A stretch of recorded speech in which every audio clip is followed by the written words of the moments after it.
प्रभु यीशु मसीह के नाम में आप सभी भाई बहनों को जय मसीह की। कैसे हैं सभी लोग? मैं उम्मीद करता हूँ कि आप लोग अच्छे हैं। मसीह में मेरे भाई और बहन, मैं आपको आज बाइबल के कुछ ऐसे व्यक्तियों के बारे में बताना चाहता हूँ जो अपने देह के दिनों में रहते हुए परमेश्वर को प्रसन्न किया।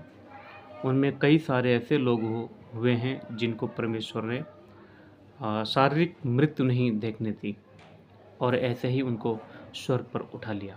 जिनमें हम सबसे पहले बात करेंगे हनोक के बारे में।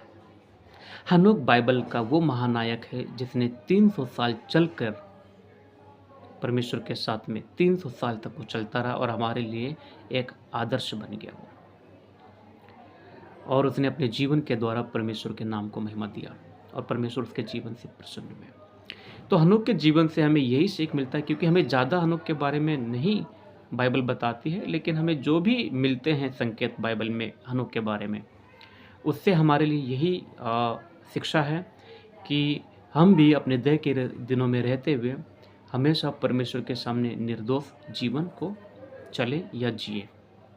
उसके बाद हम आते हैं एलिया के बारे में। एलिया के बारे में पवित्र बाइबल कहती है याकूब की पत्री में कि वो हमारे समान सुख और दुख भोगी मनुष्य था, और सुख और दुख भोगते हुए भी वो परमेश्वर के सामने निर्दोष था, और परमेश्वर ने उसे भी स्वर्ग पर उठा लिया था बगैर देह की मृत्यु को महसूस किए, और वो आज भी स्वर्ग में है। उसके बाद में ऐसे बहुत सारे कुछ लोग मूसा के बारे में भी कहते हैं, जो कि हम सब लोग जानते हैं कि मूसा को परमेश्वर ने बोल दिया था कि अब तेरी यात्रा यहीं तक है, तो आगे कनान देश में नहीं जा सकता। सो दूर से देख ले और तू अपने पुरखाओं के बीच में मिल जाएगा जाके। उसके बाद में मूसा का नहीं पता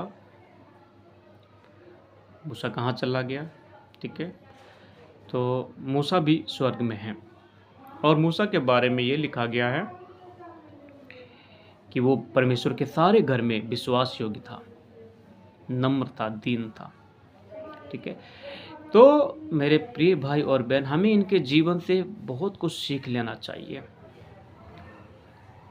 परमेश्वर के पास आने वाली जो भीड़ है वो मायने नहीं रखती है।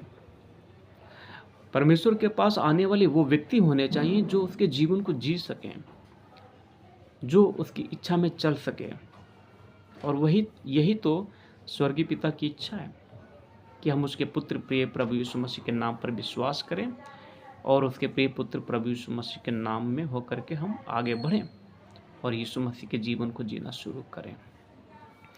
हम और आप भी मिल करके पिता को भा सकते हैं, उसके सामने निर्दोष जीवन जी सकते हैं, जब हम मसीह के जीवन के अनुसार अपने आप को आगे बढ़ाएंगे। तो बेशक आज हम स्वर्ग पर ना ऐसे उठाए जाएं, लेकिन ये वायदा है प्रभु का नए नियम में कि वो आ रहा है, दूल्हा हमें जल्द ही ले जाएगा, ठीक है।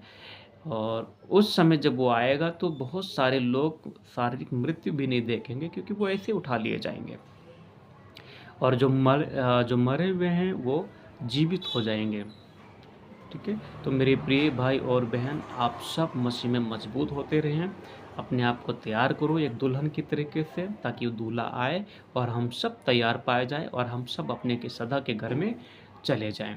प्रभु आप सबको इन बातों के द्वारा आशीष करे, मजबूत करे और अपने सामने निर्दोष करे। आमीन।